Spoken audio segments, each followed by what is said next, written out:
Hello, hello. This is current events, and this is Real Talk, Real People. Wanted to bring you guys one, and I think this is going to be good for everyone. Anyone can relate, I believe, and anyone can take something away from this. This article from the Harvard Business Review. I think it's wonderful. It's titled "To Seem More Competent and Be More Confident." Again, to seem more competent, be more confident by Jack Nasher. This was back from March, but this is timeless. It's gold. Mark. So he talks about a couple things. I'll just read a couple lines here. It is a common feeling while you are busy doing a good job, others seem to be advancing much faster in their careers. What's going on? The answer in many cases is your contributions are not being seen and recognized. One important reason this happens is that people are simply not great at assessing competence, a crucial trait for succeeding at work. And perceptions of competence are just as important for success as actual competence. But don't results mostly speak for themselves? They don't. Even when it's all about numbers, consider a salesman. His sales may rise, but they could have risen without his effort due to a superior quality of the product or marketing effort that finally bore fruit. If sales go down, it could have been a result of increasing competition. It's often difficult to disentangle actual drivers of performance, including how much luck and difficulty levels played a role. Because of this, people tend to evaluate competence based on other factors, meaning you have to do more than produce results to convince them of your expertise. One way to do this is demonstrating confidence in your abilities. So, he's saying right there, the theme that I'm getting from this is, just being good is not enough. And I know we wish we lived in a world where the results can speak for themselves. And, maybe it should be that way. I think you should, your praise and everything should be directly commensurate with what you produce. We're in a capitalist society, and what you produce is very important. It's what separates you from someone else. But I guess it does take more than just producing. We go to non-capitalist societies, communist societies, other societies, and they're producing a lot, maybe more than us. But that's not being seen because it's at the expense of the state or the government or the powers that be. So to take away just from that, you got to do more than just produce. You got to have kind of like an edge. And in this case, you got to display your competency by your confidence. So, I guess that makes sense. We got to take the training wheels off here. A lot of the times it's not what you know, it's who you know. And that's a whole another video that I'll be working on a little later. Let's continue. A pioneering study from 1982 explored this connection between confidence and perceptions of competence. Psychologists Barry Schlenker and Mary Leary asked 48 subjects to rate the competence, among other characteristics, of 60 imaginary people who were facing a tennis tournament or class final examination. Subjects received two crucial pieces of information. They learned what the imaginary people predicted their performance to be, from very poor to very good, and then learned the people's actual performance. After that, they had to rate each imaginary person's competence. Lo and behold, the person's prediction had a strong influence on how subjects perceived their competence. Observers evaluated those who made optimistic predictions as much more competent than their modest contemporaries. No matter how accurate these predictions were or how well they actually performed, even with optimistic forecasts and horrible results, they were still rated as almost twice as competent as those who actually forecasted their poor performance. This seems to suggest that if someone asks how you expect to perform, you should give a positive and confident response. A negative forecast may lead you to be perceived as distinctly less competent, no matter how well you actually perform. So, don't hedge your bets. If you are presented with a task or with a situation, answer positively and confidently. And that will instill confidence and a sense of competence exuding from you. You know, again, fake it till you make it. You know, even if you aren't sure, don't let anyone else see that. Don't let anyone see you sweat. Just go for it. And 9 times out of 10, things are going to work out. And if they don't, there's a lesson in that. But always be positive.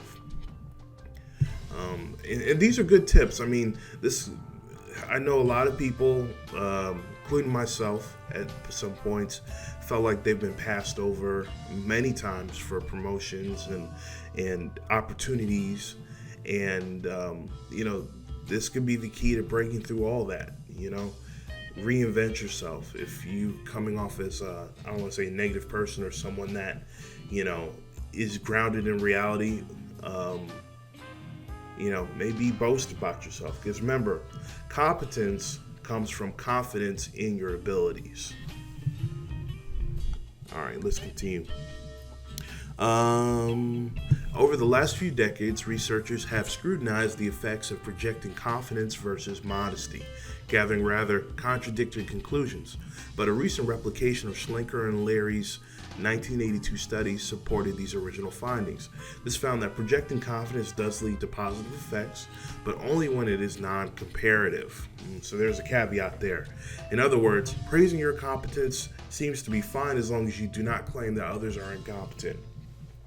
So be confident in yourself, but don't put others down. Don't try to ish on other people, because that's just going to make you seem like a dick. Continuing, but why do people view confident others as more competent even when their performance suggests otherwise? So I know you guys have been in your jobs and you've seen other people that you got more on the ball than them. You're more competent. You're better at their job. You're better than these people that seem to get all this praise, seem to be looked on as competent and all these other things. You're like, what gives? What's up with that? And here's one of the explanations.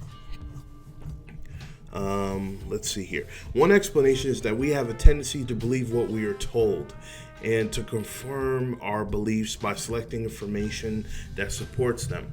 The term for this is confirmation bias. So if you project confidence, others tend to believe you know what you're talking about, and they will then filter ambiguous information like how much luck may have helped or hurt you to fit their initial impression.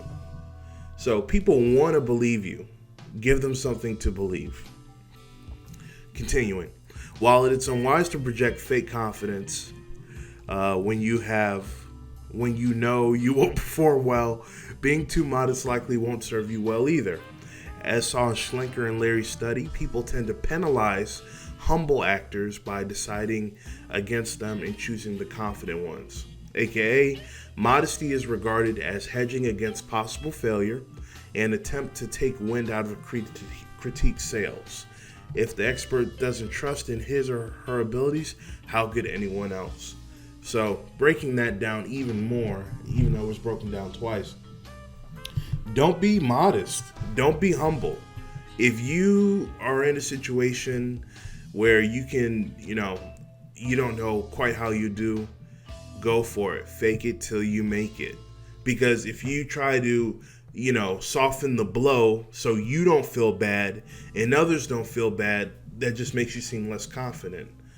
That's like a doctor who it's like two doctors that both have the same level of experience about to do an eye transplant, or I don't know, let's say eye transplant. Eye transplant, that's weird.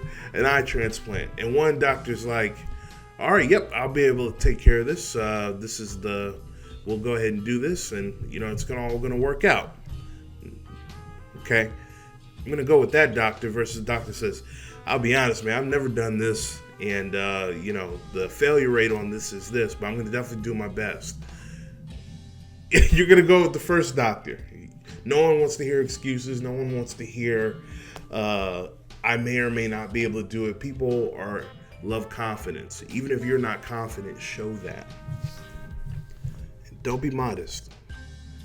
we're trying to make money. When you're working a job, when you're trying to do what you got to do, when you're trying to be your best, don't be modest. Sell yourself in an integral way. In order to convince others of your abilities, you should make it a habit to communicate that you are good at what you do without any self-deprecation regarding your core competencies. I know you guys remember Wolverine in the X-Men animated TV series or even in the movies. What does Wolverine always say? I'm good at what I do. I'm good at that is what I do. Or that. What did he say specifically? I'm good at that. There is what I. Something like that. The point is, he always says he's good at what he does. Always. Wolverine, probably one of the most basic mutants. He has a healing factor, a great sense of smell, and he's got adamantium claws. There are other people that have way more fantastical X-Men abilities. But you know what? Wolverine's famous. Wolverine is highly regarded because he says he's the best at what he does. And he shows it. Even if you're like Wolverine versus Magneto, which, I mean, there's no way he should be able to win that. You still give Wolverine a little credence. Wolverine versus Apocalypse.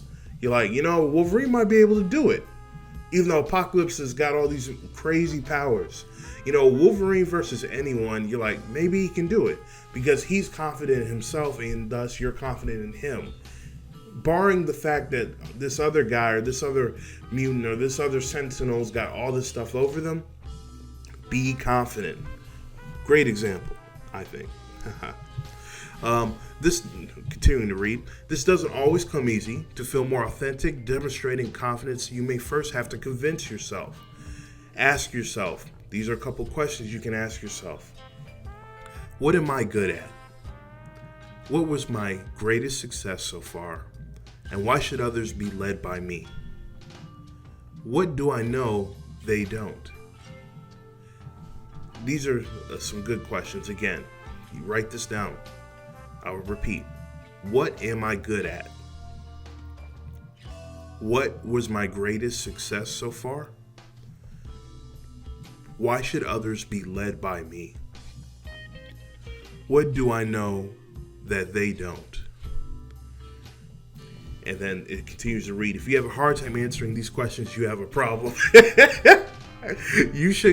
How should you convince others of your expertise if you aren't convinced yourself? So it's all right. If you are not, if you're not confident in yourself right now, it's okay. You can get that. Ask yourself those questions. And remember, competence comes from confidence in your abilities. So if you're not too keen on something, don't let anyone else know. But when you get home or you get a moment, brush up on those skills that are going to make you confident, that make you feel like you know what you're doing. All that comes with time, but it also comes with work. Continuing, this is the last part.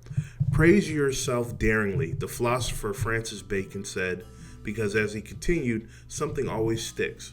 If you want to ensure that your achievements are recognized, think about your manager and colleagues, see how they see you and your abilities. Do they think you have a good sense of competence or expertise? If not, could you be demonstrating more confidence in your skills? This doesn't necessarily mean praising yourself at every opportunity. Rather, it means projecting optimistic attitude. By displaying more confidence in your abilities, you set yourself up to be recognized for your competence and your contributions.